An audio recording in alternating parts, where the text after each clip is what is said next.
Hello po, magandang hapon.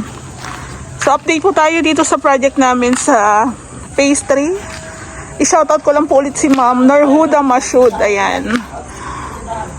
So bali, ito po yung unit nila. Kagahapon nag-receive po kami ng tiles. Ipapakita ko po sa vlog.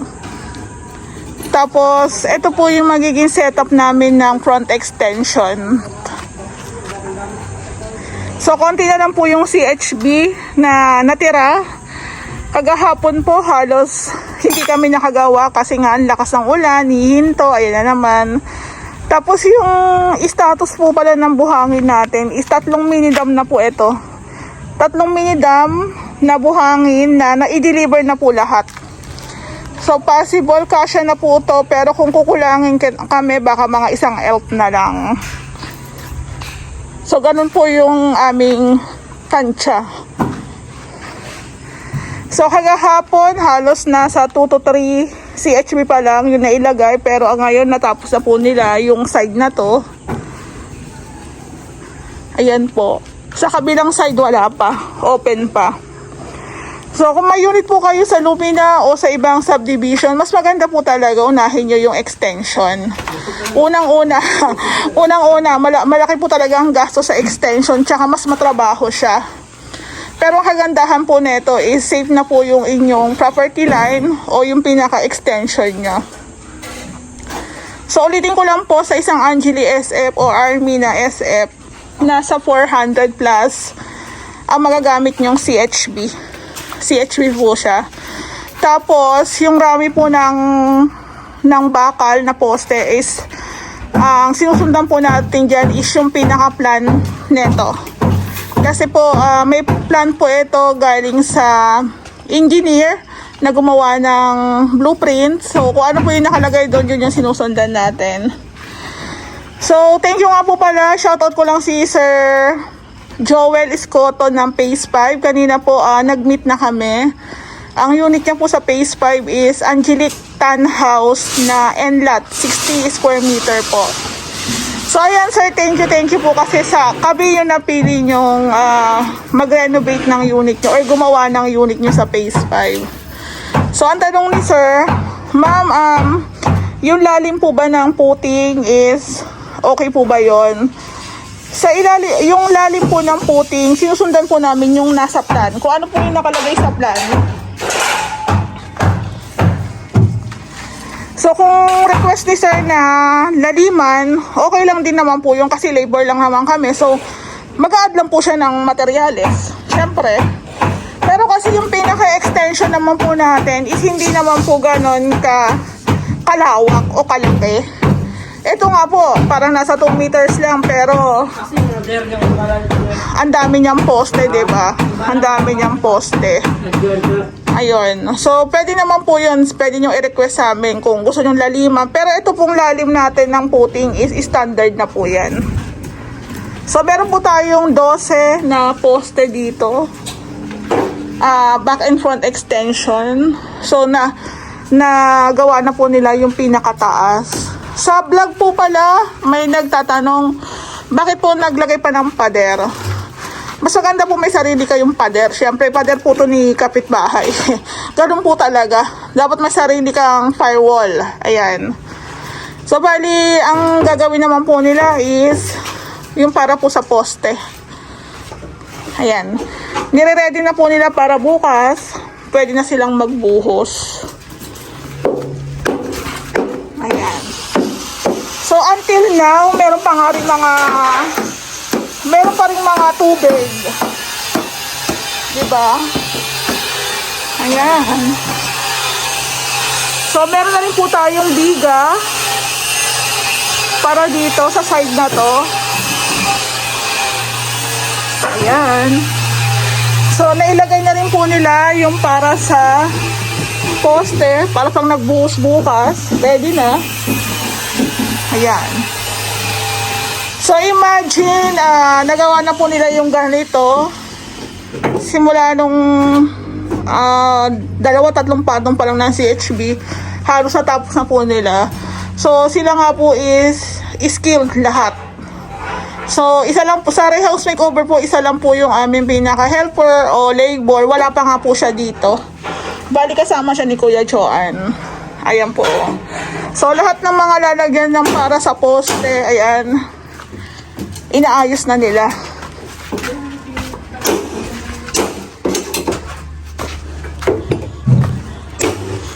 Ayan, nakakaabala tayo dito.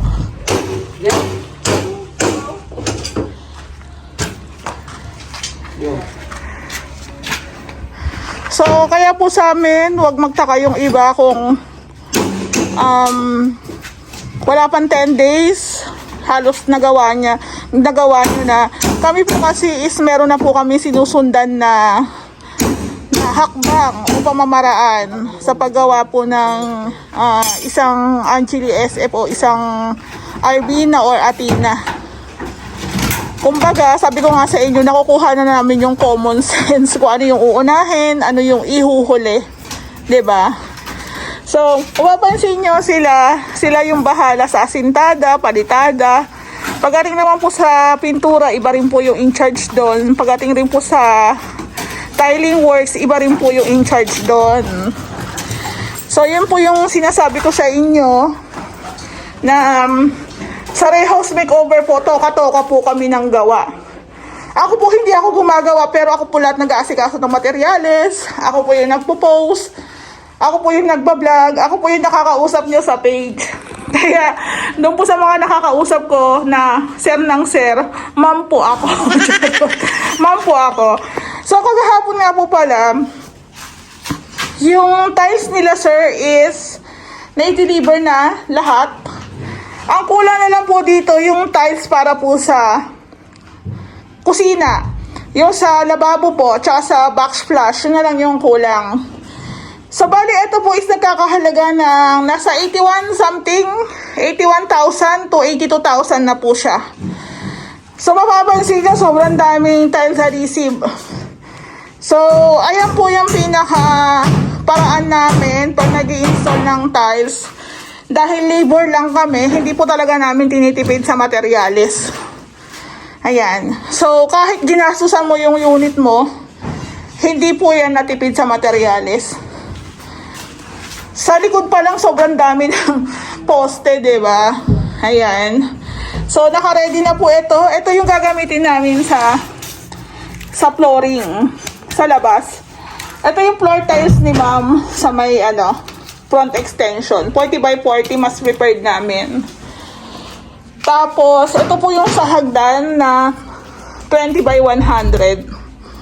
Ayan po. Tapos, meron mga pan-design dito. So, bali, ang wala na lang po dito is yung para sa cabinet, tsaka po yung pintura na gagamitin po. Tabi po. Tabi-tabi po. Yung hagdan po pala, pinutol na lang ni Ray. Pinutol na lang niya. Nasa baba po ata. Ay, eto na po pala. So, pinutol na lang po ni Ray yung ating hagdan. Ito na po yung i-connect niya. Nagawa niya na rin po. Ito rin yung sabi ni ma'am na mas maganda nga isang design na lang ng hagdan. Iko-connect nga po ata yan dito. Dito. Mas maganda, tinuloy mo na lang yung design ng hagdan ni Lumina sa hallway grills. Ayan. Tapos, kagahapon po is nakapaglagay na rin sila ng insulation. Ayan. Nakalagay na rin po sila ng wall angle, metal parings. So, nagawa po yan kasi umuulan kagahapon, kaya dito po na sila sa loob gumawa. Actually, nakakahingal talaga umakyat. Nakakahingal. So, inuuna po muna namin yung extension. Ganun lang. Pag uulan sa loob, pag walang ulan sa labas, di ba? So, sa pinaka-package po namin, kasama na po tong grills ng hallway. Hindi na po kami nag-a-additional dyan. Sa totoo lang, hindi na po kami nag-a-additional kahit medyo matrabaho din yan. Matrabaho din yung pagkat ng pagkat ng hagdan, hindi na po kami nagpa-additional. Sa totoo lang po. Kaya yung mga client namin, sobrang swerte nyo. Lalo na kung may pera kayo, may budget kayo, tapos kami yung mapipili yung contractor. Ang swerte. Kasi yung pinakagawa, makikita mo talaga. Sulit talaga yung gawa, tapos quality pa. Kasi lahat ng gumagawa sa amin is skilled. Ang sweldo nga po nila per day is 800 po yan. So, sa ganong labor, naghahati-hati lang po kami. Sabi ko nga, hindi namin kailangan ng mataas na pagsingil sa labor. Kasi pag, hindi naman po lahat kasi may malaking budget. Tsaka, yung iba kahit may budget, hindi po hindi po gagastos ng malaki. Sa totoo lang. Yung iba kahit may budget, naghahanap pa po yan ng mas mura. Kaya, ayun, kung gagastos man kayo is, doon na talaga sa maayos na contractor. Kanina umaga po, dalawa po yung ocular visit ko. Isa sa phase 5, tsaka isa sa phase 3. Dito lang po, Block 12. So, thank you po kay Sir Jovic. Tansa lang din sila eh. So, sa amin din po sila magpapagawa. So, ayan sir, thank you po.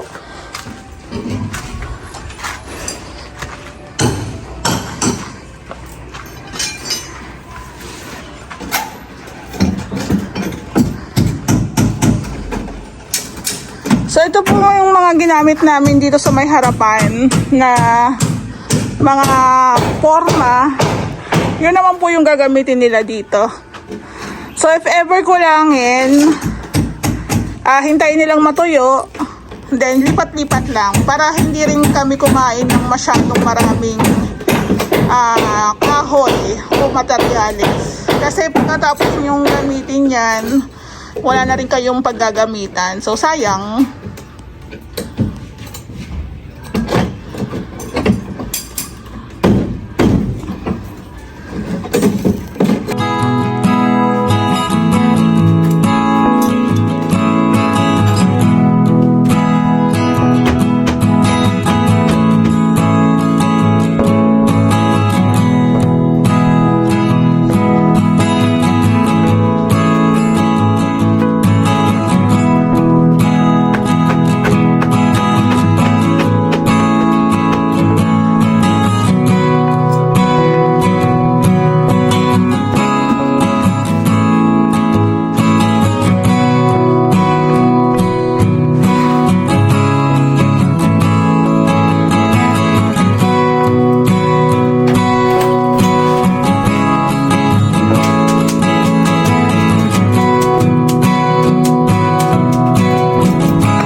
Hello po, magandang hapon. Bali, update po tayo dito sa project na ginagawa namin sa Phase 3. Luminatansa po ito. So, marami pong nag-i-inquire sa ibang lugar. Pasensya na po at hindi po namin kayo mapapaunlakan gawa ng marami po kaming naka-line up dito sa Tansa. So, ayun din po, ang difference din kung sa ibang lugar kami gagawa, medyo mas mataas po yung labor. So, yung iba nagdadalawang isip. Pero sabi ko nga, kung meron talagang gustong-gusto kami at kaya yung labor, why not? Kaso yun nga po, naka-line up po. Siguro mas prepared po namin yung Lumina or Bria na unit kasi mas gamay na po namin siya. Pero yun nga, feeling ko hindi rin talaga kami makaka-cater outside kasi dito pa lang po talagang marami nang naka-line up. So, bali, ito po yung sabi ko sa inyo na 175,000 na hardware materials. Ayan, halos napaikutan na po namin siya ng CHB. Harap tsaka likod. Picturean natin. So, dito naman po sa kabilang side, taga-asintada na rin po. Maharangan na.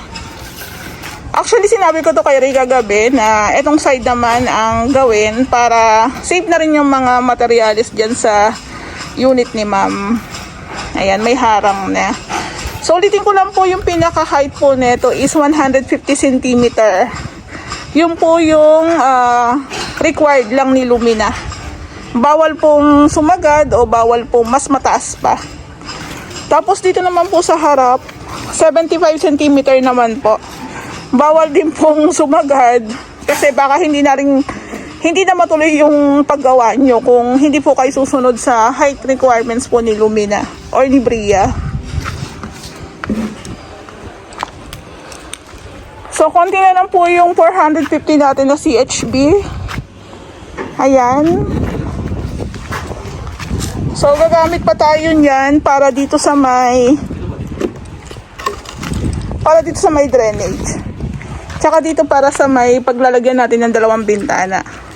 Katulad din po to sa phase 6. Dalawang bintana po ilalagay natin dito. Ayun po yung gusto ni ma'am. Ayan, picture. So, ito rin po yung kagandahan ng maganda yung panahon kasi tuloy-tuloy yung gawa namin. Kagahapon, natapos na nilang asintadahan. Tapos, kaninang morning nga, nilagyan din nila ng forma para sa poste.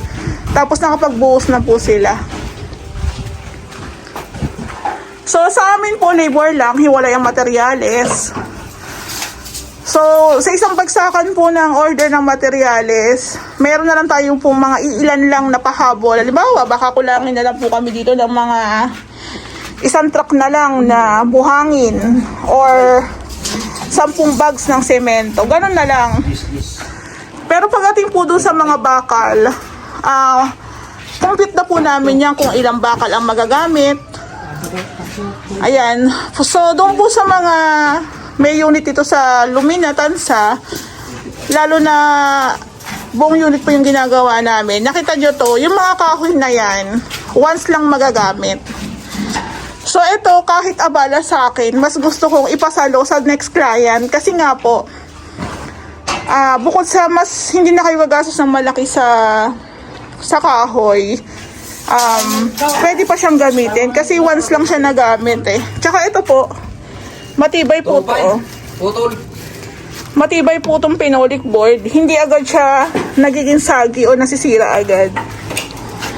Kaya doon po sa mga next client o gusto magpagawa sa amin, ayan, sabihan nyo na ako, ma'am, ako na po sasalo ng kahoy na pinaggamitan nyo dyan. Pwede na po natin ilagay sa unit namin para pagdating na magpapagawa na ako, okay na. Diba? So, pwede pong ganun. So, ito rin po yung mahirap sa meron ka ng YouTube channel, meron ka pang FB page. Paulit po yung vlog ko. So, ang kagandahan po sa Angeli SF, Armina, Athena, pwede po natin baguhin yung linya ng tubo. Lalo na pag naglalagay po tayo. Sa plan po kasi, may poste po dito, may poste dito. Kasi ano po yan eh, kumbaga, support po yan sa pinaka-slab natin.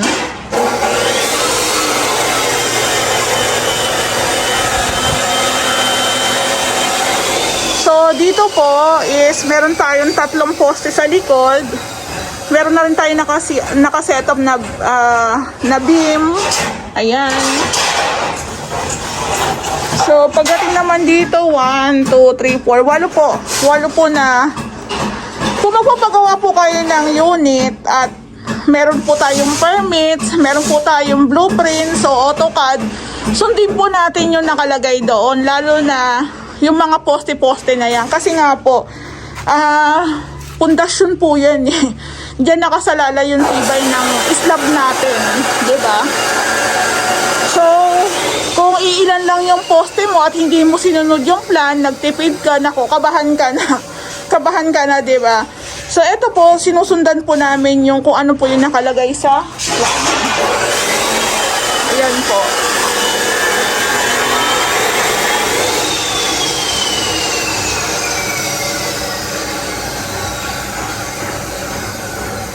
So, yun ang pinaka-diskarte ng Ray House Makeover. So, malapit na po itong mag-setup na kami para sa slab. Ayan po. So, pag natuyo yung ating mga kahoy, wala nang paggagamitan yan. Itatabi na lang namin dyan. So, mas maganda abangan nyo na. Abangan nyo na para ma-save na natin. So, ulitin ko na naman po, yan talaga yung kagandahan ng hiwalay ang labor sa materyales. Kasi, hindi natitipid yung quality, yung tibay ng gawa, hindi nako-compromise. So, ayan.